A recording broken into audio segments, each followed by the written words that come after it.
នេះគឺជារបៀបប្រើ Journey ញញែយើងចូលមកកាន់ dashboard របស់ Journey មកសម្រាប់ទទួលបានសញ្ញាហើយសម្រាប់ថ្ងៃសៅរ៍ថ្ងៃអាទិត្យយើងមានតែសញ្ញា Bitcoin ទេ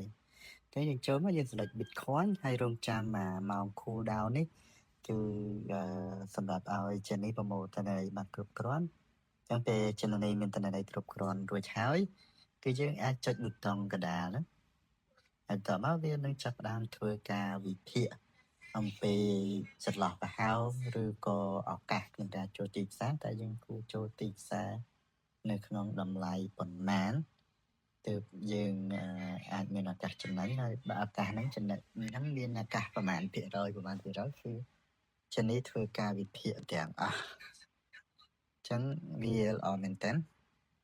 តើការប្រាជ្ញានេះគឺងាយបែបហ្នឹងទេយើងគ្រាន់តែមក select ថាយើងចង់ដឹងថាតម្លៃនេះឬក៏តម្លៃ Bitcoin ឥឡូវលទ្ធផលចេញមកហើយអូខេខ្ញុំ screenshot ទុកមួយគឺយើងត្រូវត្រៀមទិញចុះ